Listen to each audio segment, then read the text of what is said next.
오늘 시편 41편 9절 말씀 같이 보았습니다. 시편 41편 9절. 내가 신뢰하여 내 떡을 나눠 먹던 나의 가까운 친구도 나를 대적하여 그의 발꿈치를 들었나이다. 이게 어디서 이루어지냐면 요한복음 13장 18절에서 이루어지는 내용이거든요. 요한복음 13장 18절 말씀. 내가 너희 모두를 가리켜 말하는 것이 아니니라. 나는 내가 택한 자들이 누구인지 알미라. 그러나 내 떡을 먹는 자가 내게 발꿈치를 들었다 한 성경을 응하게 하려는 것이니라. 이렇게 이 말씀이 이제 예수님께서 제자들의 발을 씻으시면서 또 이제 같이 주의 만찬을 마지막으로 이제 하면서 이야기하는 그런 내용이거든요. 가룟 유다에 대한 이야기인데, 이것이 시편 41편 9절에 있는 말씀을 그대로 말씀을 이루기 위해서 시편에 있는 내용도 예수님에 대한 이야기니까 그것을 설명하기 위해서 그것을 그대로 이루어져야 되니까 그 말씀들, 구약에 있는 말씀들이 예수님에게 이루어져야 되니까 그 말씀을 이야기한 겁니다. 우리가 자존감에 대한 이야기를 잠깐 나누었는데, 그 자존감이 왜 없느냐면 자존감이 사람들이 없는 사람이고 자존감이 높은 사람이 있잖아요. 어릴 때 넌 최고야, 넌 최고야 자꾸 이렇게 해주잖아요. 그러면 자존감이 높아집니다. 근데 어릴 때 자꾸 이제 너는 조심해야 돼, 너는 이렇게 하면 안 돼, 너 이렇게 하면 잘못이야, 네가 조심해야지, 네가 맞인데, 네가 장자인데, 네가 장녀인데 네가 조심해야지, 아래 애들한테 네가 모범이 돼야지, 자꾸 억누르잖아요. 그럼 자존감이 사라집니다. 그러니까 어릴 때 그 부모에 의해서 영향을 받아가지고 아이들이 자존감이 없어지는 거예요. 그러니까 자존감이 높은 아이들은 또 어떻게 되냐면 막 이제 축혀준 거죠. 넌 최고야, 너는 이렇게 될 수 있어, 너는 성공할 수 있어, 뭐 잘할 수 있어, 그렇게 해줘야 된다고 그러잖아요. 그러면 이제 어떤 게 둘 중에 어떤 게 더 문제냐면 자존감이 높은 게 더 문제입니다. 성경에서는요. 왜 그러냐면 자존감이 높은 사람은 자존감을 하나님이 낮추어서 하나님 만나게 하는 거예요. 이게 성경의 원리가요. 그러니까 자존감이 이미 낮은 사람은 부모를 잘못 만난 거죠. 사실은, 그죠? 부모 잘못 만났어요. 그러니까 자존감이 낮아진 거죠. 낮아졌는데 낮아진 사람은 이제 그 상태에서 주님 만나는 거예요. 그런데 자존감이 높은 아이들은 교만하잖아요. 겉으로 자기가 최고인 줄 안다고요. 그런데 이 사람은 반드시 깎여져야지만이 주님을 만날 수 있거든요. 그래서 교회를 만나게 되고 성경을 만나게 되고 말씀을 듣게 되고 이럴 때 자기 자존심이 다 깎아져 버려요. 그때 이제 조심해야 되는 게, 자존감이 높은 아이들은 그 말씀이 들어올 때요, 자기를 깎아내고 자기를 죽이러 말씀이 들어오는 건데 그걸 거부해 버립니다. 밀어내요. 내가 최고인데. 자기를 죽이려고 한단 말이에요. 말씀이 자기를 죽이려고 하니까 막 밀어내는 거예요. 그러면 이제 주님 만나기가 더 어려운 거죠. 그래서 자존감이 낮다고 나 자존감 낮아서 어떡해 이렇게 걱정하는 사람들도 있는데, 그럼 자존감이 높으면 어떻게 하는데? 더 어려운 거예요. 그러면 더 힘든 거예요. 그러니까 교회 입장에서는요, 주님 안에서, 그러니까 주님은 이렇게 순서예요. 자존감 높이 키우라는 거예요. 순서는 이렇게. 그러니까 부모가, 좋은 부모는 아이를 자존감을 높게 키웁니다. 그렇죠? 그게 순서예요. 자존감, 그러니까 그게 좋은 부모예요. 나쁜 부모는 어떻게 하면 자존감을 다 깎아버립니다. 나쁜 부모, 그러니까 못 배워서 그런 거예요. 부모가 아직 그런 거를 이렇게 하면 애가 자존감이 낮아질 텐데, 자존감 높아야 돼, 이걸 모르잖아요. 심리학적으로 잘 모르니까 그냥 자존감을 다 깎아버리는 거예요. 그러면 이제 이게 자존감이 깎여져서 자라나잖아요. 그러니까 이게 못된 부모를 만난 거예요. 그래서 성경에서는 못된 부모를 만나야 된다고 그러잖아요. 못된 부모를 만나야 진짜 부모를 만나거든요. 진짜 부모 하나님 만나거든요. 그러니까 그 순서는 맹인을 만들어버린 거죠, 이 아이를. 그죠? 맹인을 만들어버렸으니까 주님을 만날 때 눈을 뜨게 만들어주는 거거든요.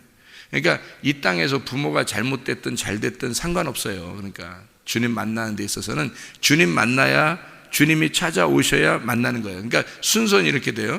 네가 좋은 부모가 돼야 된다 하면은 어떻게 되냐면 아이들의 자존감을 높여줘야 되죠. 첫 번째는, 그죠? 그러면 이제 교회를 와서 주님을 이게 말씀을 이렇게 듣다 보면 이게 자존감이 딱 깎여져 버리는 겁니다. 그러면 이제 갑자기 소경이 돼 버리는 거죠.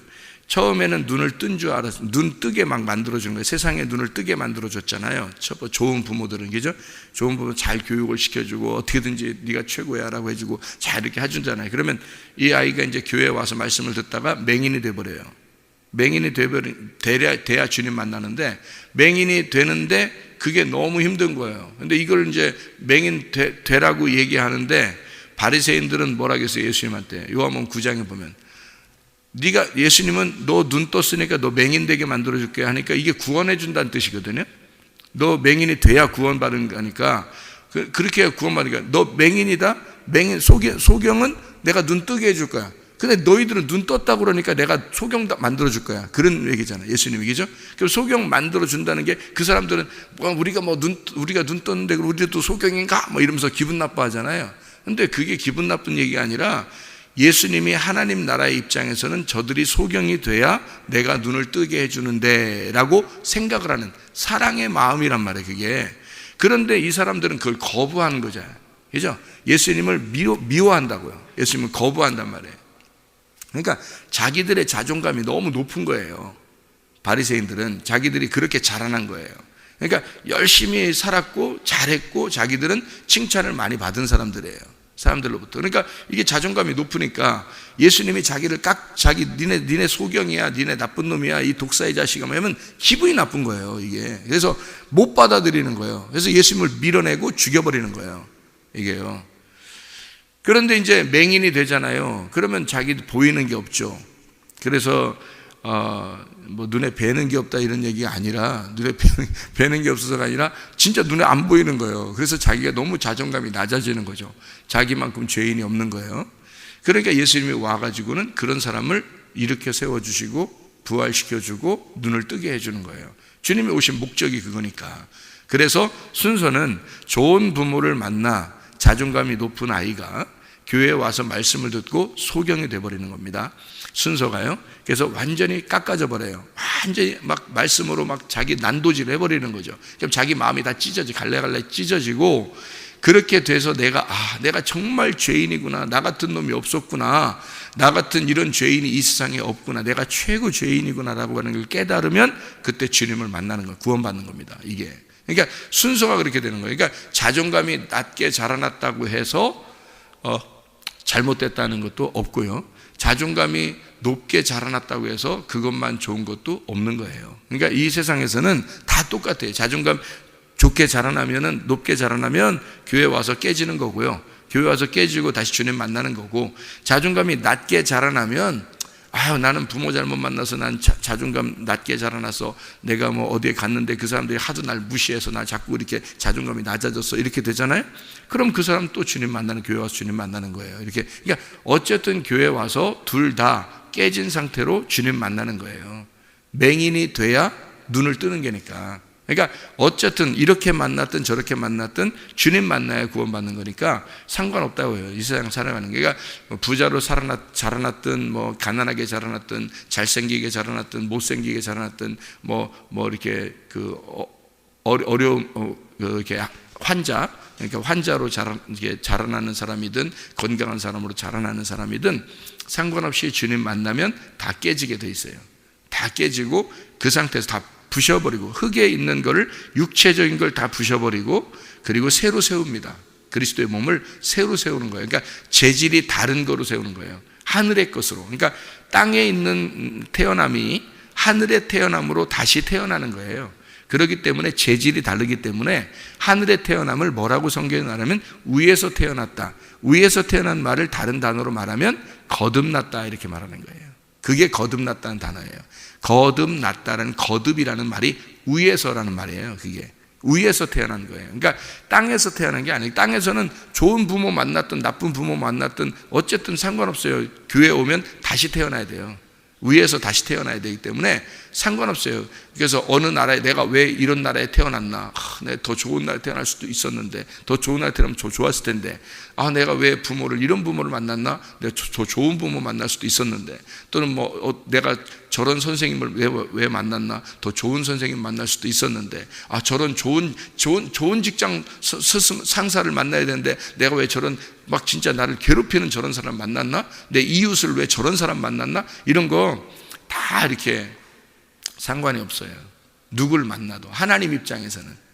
그러니까 너희들이 이렇게 살든 저렇게 살든 하나님 입장에서는 내가 널 만나면 되잖아.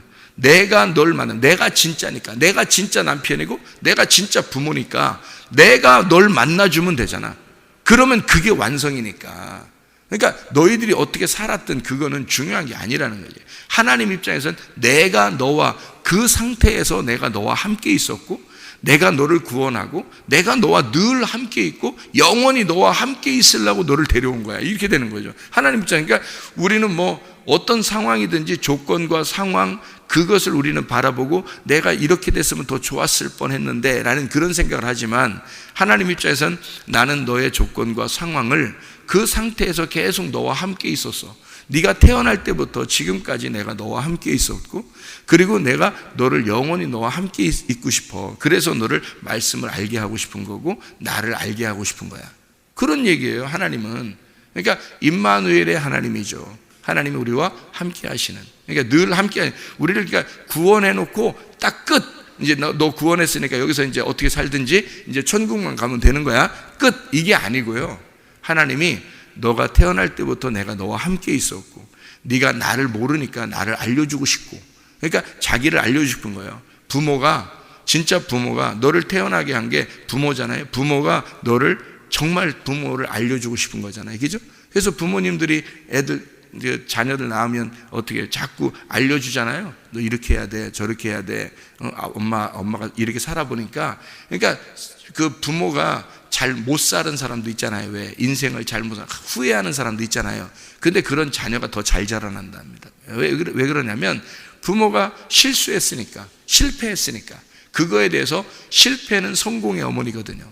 그러니까 실패했으니까 너 결혼 생활을 이렇게 하면 안 돼, 이렇게 해야 돼, 너 공부는 이렇게 해야 돼, 너는 삶을 이렇게 해야 돼, 아빠가 이렇게 살아보니까 이렇더라 라고 얘기해 줄 수 있잖아요. 근데 다 잘 되기만 한 사람들은 얘기할 게 없는 거예요. 그냥 원래 잘 됐으니까 그냥 가만히 있으면 이렇게 된 거야, 이렇게 생각할 수 있죠. 근데 실패해 본 사람은 그렇지 않아요.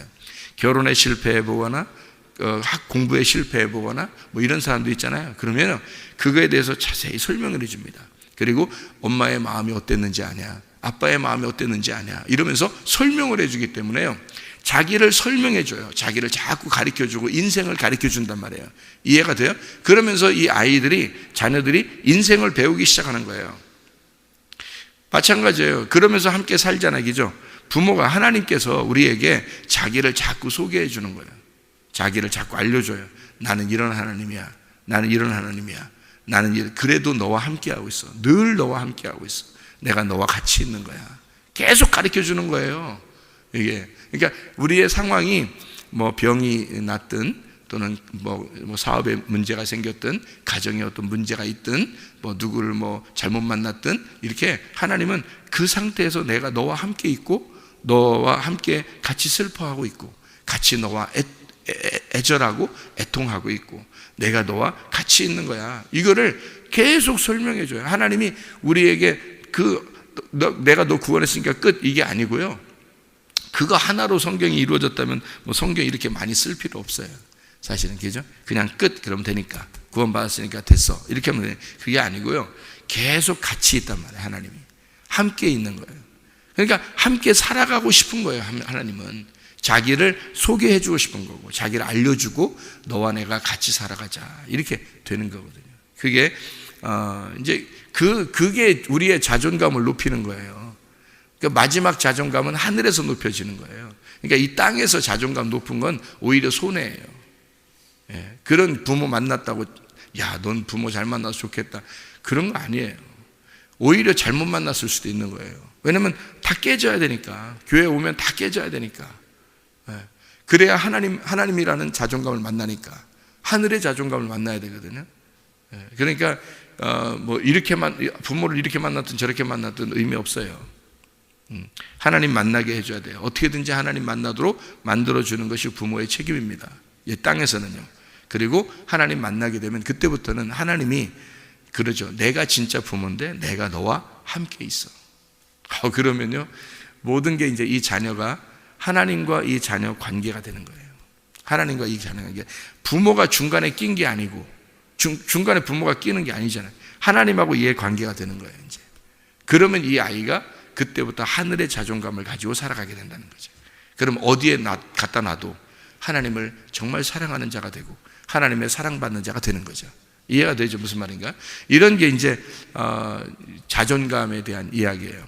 자, 성경에 이게 가룟 유다 얘기가 이렇게 나오면 예수님을 팔아버렸고 예수님을 이제 죽는 데까지 내놨어요. 배신한 거죠. 배신자입니다.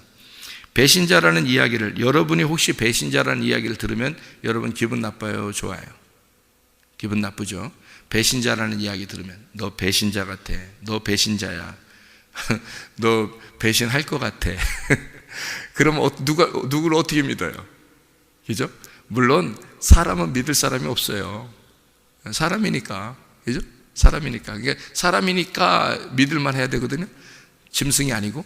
그러니까 사람이니까 배신할 수 있어. 그러니까 사람이니까 못 믿겠어. 그거는 네가 짐승이야. 그 말이죠. 넌 짐승이야. 그러니까 우리는 모두 다 짐승이에요. 누구만 사람이에요? 예수님만 사람이에요. 그러니까 사람이니까 너는 배신할 수 있어가 아니죠. 넌 사람이니까 배신할 수가 없어져. 그건 예수님이니까. 그죠? 사람이니까 배신할 수 없어. 너 사람이니까, 내가 사람이니까 그럴 수도 있지. 너 사람이니까 그럴 수도 있을 것 같아. 이거는 다 짐승이니까 라는 얘기예요. 너 짐승이니까 그럴 수 있는 것 같고, 그러니까 난 짐승들은 안 믿어. 이렇게 되는 거죠. 사람만 믿어. 사람만 믿는다. 그 사람만은 예수님이란 말이에요. 그 사람만이 예수님. 그러니까 예수님만 믿는 거예요. 예수님의 속에 들어온 사람은 믿을 만한 거예요. 근데 예수님이 안 들어온 사람은 못 믿는 거예요. 그건 다 짐승이고, 아직은 그 사람은 무조건 배신자인 거예요. 그러니까 배신자가 배신자라는 얘기를 못 들으면 자기가 배신자인 줄을 모른다는 거죠.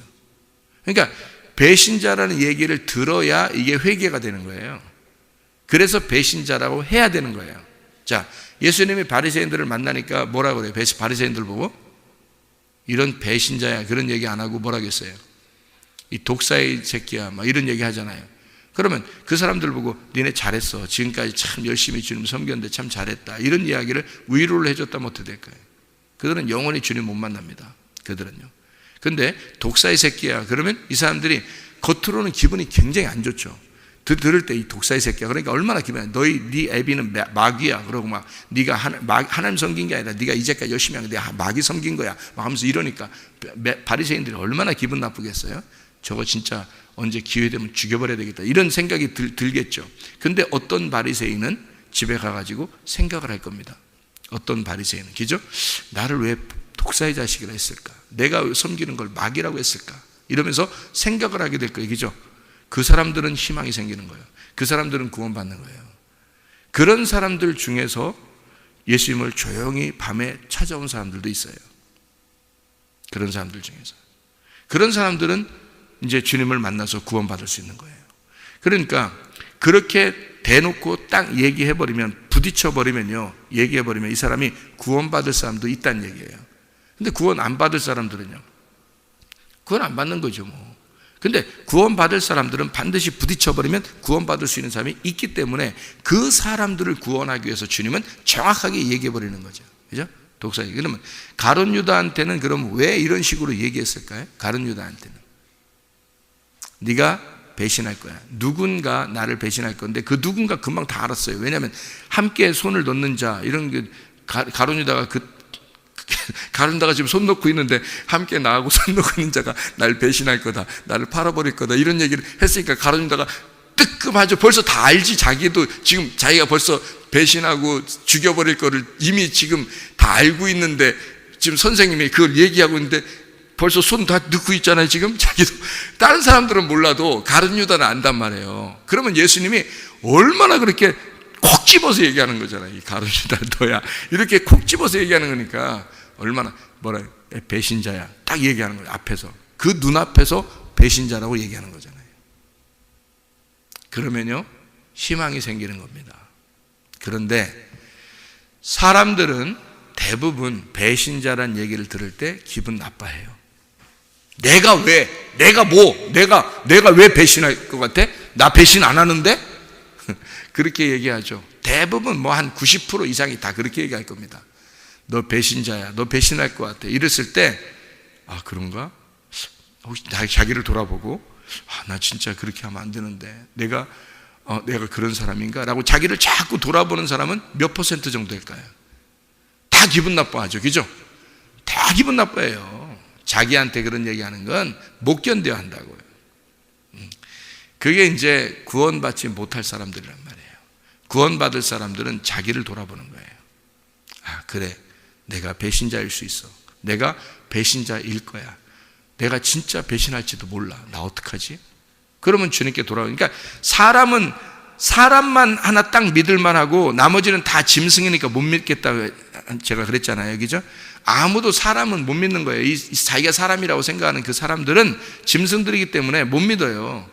누구만 제가 믿을 수 있냐면요, 예수가 그 속에 들어간 사람들만 믿을 수 있어요. 예수가 진짜 속에 들어간 사람들만. 제가 그걸 경험해 보니까 알겠는 거예요. 예수가 진짜 들어간 사람은 이제 그 배신의 과정이 끝난 거예요. 배신의 과정이 진짜 자기가 배신자였었기 때문에 배신자의 과정이 끝났어요. 그래서 그 사람은 믿을 만한 거고요. 이 배신을, 나는 배신자라는 얘기를 들을 때 기분 나쁘다 한 사람들은 아직 못 믿는 거예요. 그 사람들은. 그러니까 그 사람들은 아직 단계가 안 올라온 거죠. 그러니까 주님이 그 속에 구원자로 들어오지는 않았기 때문에 이 사람들은 그냥 아직 모르는 거예요. 하나님을, 성경을 아직 모르는 거예요. 그러니까 언제 그들이 돌아설지는 뭐 거의 100%입니다. 그거는요, 100%. 그러니까 뭐 1%도 아닐 수 있잖아요. 아니에요. 100%가 그렇습니다. 그거는 짐승이기 때문에 그런 거고요. 예수님이 들어온 사람만 사람입니다. 그 사람만 딱 믿을 만한 거예요. 나머지는 못 믿는 겁니다. 그러니까 그 사람들은 어떻게, 사람이 된 사람, 예수가 들어온 사람은 어떤 사람이냐? 맹인이 되었던 사람, 배신을 했던 사람이에요. 그러니까 완전히 한번 다 꺾여져서 죽었던 사람입니다. 그 사람이 예수 안에서 부활했을 때만 그 사람이 사람인 거고, 그게 믿을 만한 사람인 거예요. 그렇지 않은 사람은 못 믿는 거예요, 여러분. 교회 그렇게 믿을 만한 사람이 몇 명 될까요? 그렇게 따지면. 그러니까 이제 저 사람 못 믿겠어. 교회도 이게 교회 어떻게 해? 못 믿는 사람 놓고서 어떻게 해요? 그렇게, 그게 아니라 그냥 교회는 섬겨주는 사람이 있는 거고 섬김을 받는 사람이 있는 거예요. 그러니까 자녀인 거지, 자녀. 그러니까 양이고 자녀고 각기 제 길로 가는 사람들이고요. 이게 하나님께서 목자로서 섬겨주는 거예요. 말씀을 자꾸 줘가지고 섬겨줘서 어느 날 그가 자라나게 되면 알게 되는 거예요. 자라나게 되면 말씀을 통해서 자기가 깎이고 죽고 죽어서 죽고 또 죽어, 예수님이 이기고 또 이겨서 그가 자라나게 되면, 그러면 이제 발견하게 되는 거죠. 자기 자신을 발견하게 되고 주님의 진짜 양이 되는 거고 주님의 교회가 되는 거죠.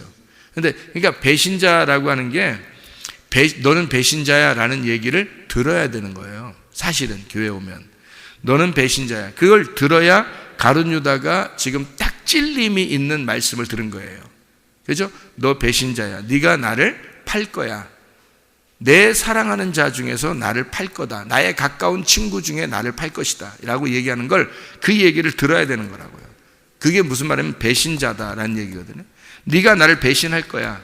그 얘기를 진짜 들은 사람이 누구예요? 베드로입니다. 베드로가 네가 날 3번 부인할 거야 라고 했어요. 그러니까 나 절대 예수님 부인 안 합니다 그랬잖아요. 그러니까 예수님 뭐라 하는, 네가 나를 3번이나 부인하게 될 거다라는 얘기예요.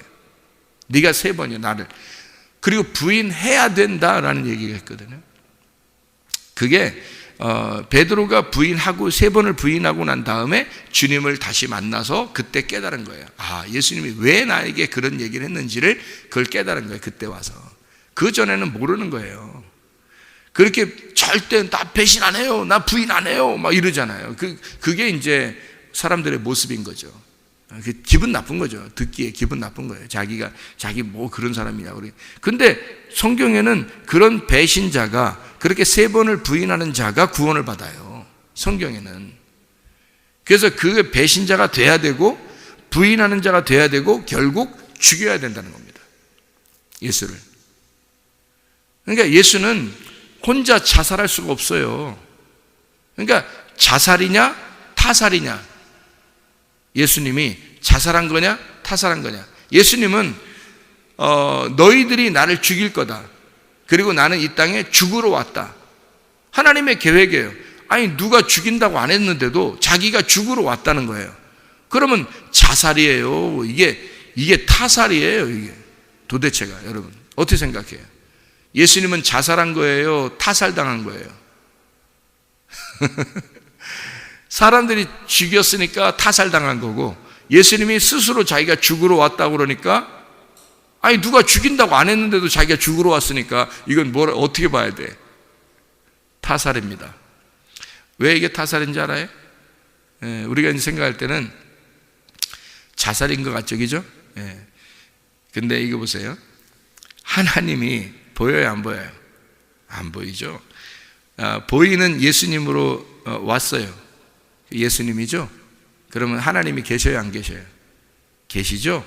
하나님이 계시는데 그 아들로 내려왔다 그랬죠?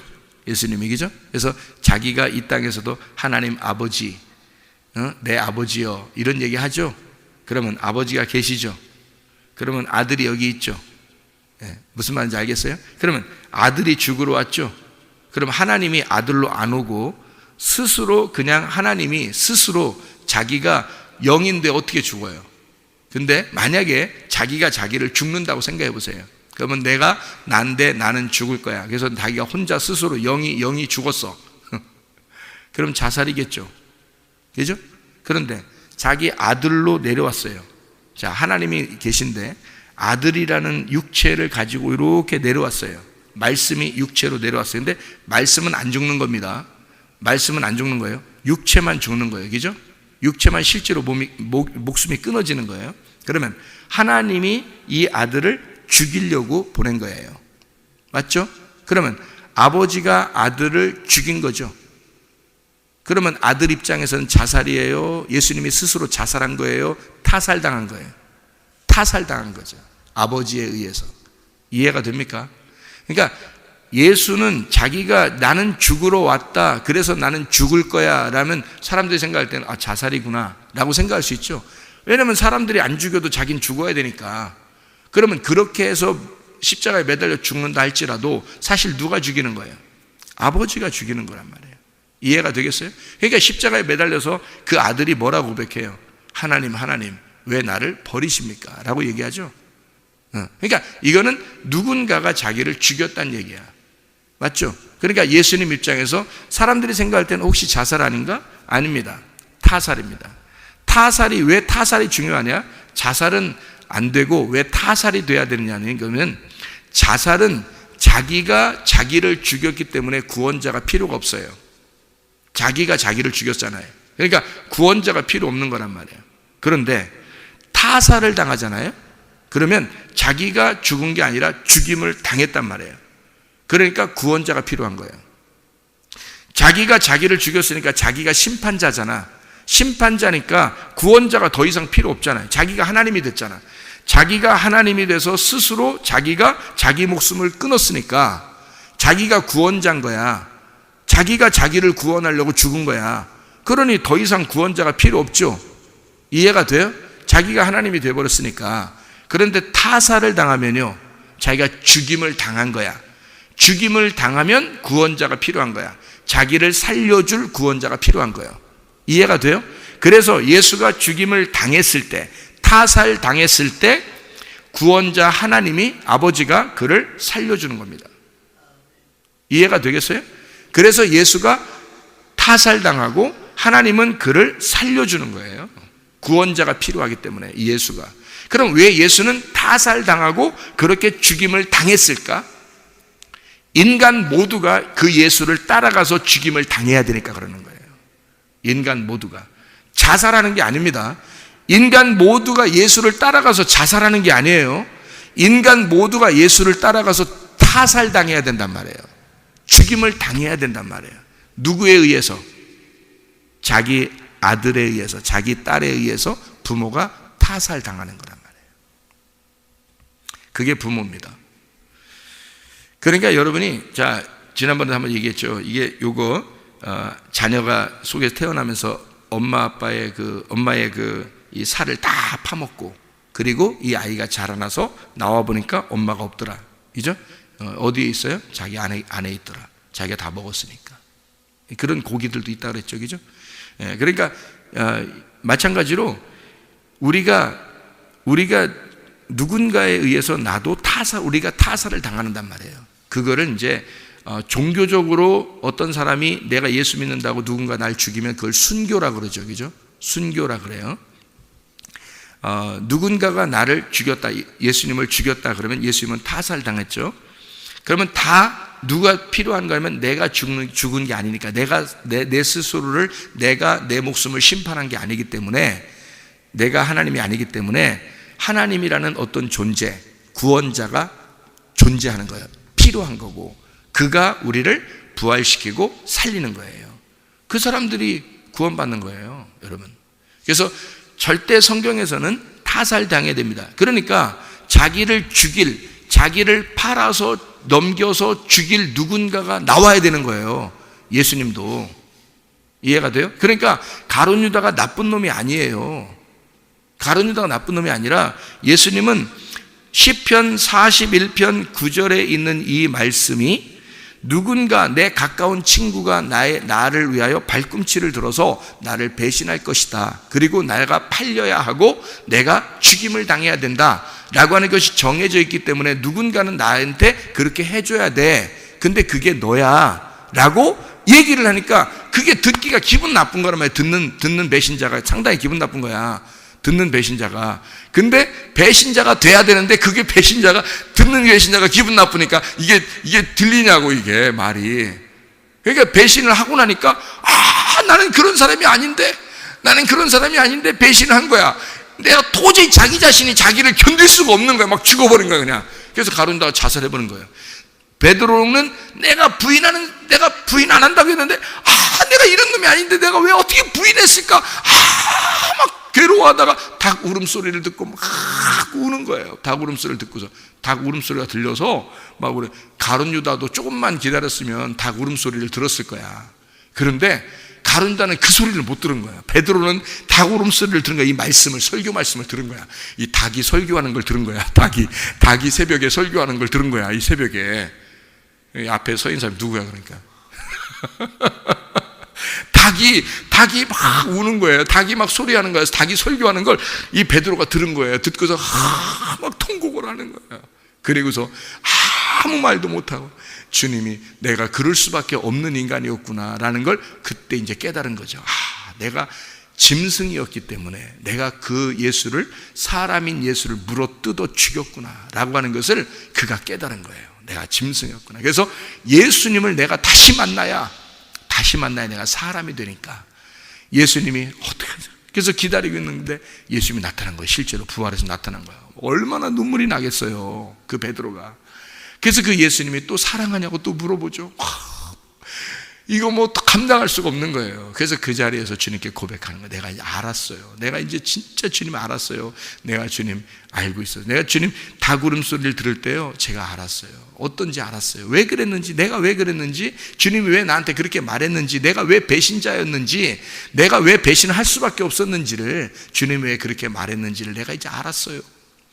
그런 자가 필요한 것을, 그래야 구원받는 것을, 그래야 그가 나의 죽음을 깨닫고 그 닭 울음소리를 듣고 죽고 내 스스로가, 그러니까 닭 울음소리가, 닭이 이렇게 어떻게 생겼어요? 부리가 이 앞에 있잖아요. 부리가 이렇게 앞에, 이 입이, 주둥이가 이렇게 있잖아요. 그래서 주둥이가 이렇게 찍는 거야. 이렇게 여러분의 설교를 새벽에 설교로 막 찍는 거야, 이렇게. 그래서 닭 울음소리가 확 들렸대. 꺾여 하면서 막 찌르는 거예요. 그래서 막 찢겨서 베드로가 죽은 거예요. 거기서 죽은 거야. 그 소리를 듣고 죽은 거예요. 그죠?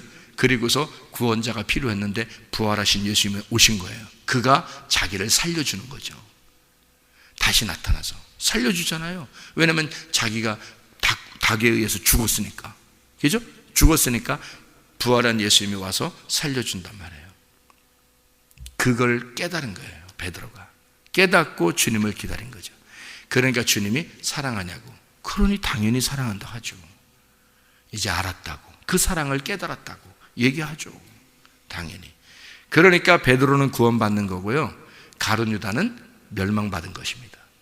그러니까 자살과 타살이라는 게 얼마나 중요한가. 성경에서 사람들이 그걸 의문을 갖더라고요. 예수님이 하나님의 계획에 의해서 스스로 죽었으니까, 스스로 죽임 당했으니까 이거 자살 아닌가? 이렇게 얘기하는 사람도 있다 하더라고요. 또 근데 그렇지 않아요. 이게 분명히 성경에서는 이렇게 가르치고 있는 겁니다. 내용을 알아야죠, 그죠? 예수님의 내용을. 그래서 주님은 타살 당하신 겁니다. 그리고 우리 보고 따라오라고 그래요. 어떻게? 너희들도 타살 당해야 된다. 너희들도 그렇게 타살. 어떻게 타살 당해? 우리는 예수님이 이미 십자가 못 박혀 돌아가시고 부활하셨기 때문에 우리는 주님을 따라가는 자예요. 우리는 어떻게 타살 당해야 될까요? 그렇죠. 새벽에 닭 울음소리를 듣고 그 닭의 주둥이로 가슴을 찢겨서 죽어야 되는 거예요. 그게 우리가 타살 당하는 방법입니다. 지금요. 그리고 누군가가 내가 예수 믿기 때문에 죽인다 그러면 순교 당하는 거죠, 당연히. 그렇지만 지금은 말씀으로 여러분의 가슴을 타살 당해야 된다고요. 그래야 주님 구원자가 여러분에게 나타나신다고. 그러니까 맹인이 돼야, 죽임을 당해야 그 다음에 구원자가 나타나서 눈을 뜨게 해주고 살려준다는 얘기입니다. 주님 안에서 진정한 배신자가 되시기를 바랍니다. 주님 안에서 진정으로 자기를 부인하고 예수를 부인하고 주님을 따라가 타살당하는 사람들이 되시기를 바랍니다. 진정한 구원자가 여러분에게 오실 것입니다. 기도하겠습니다.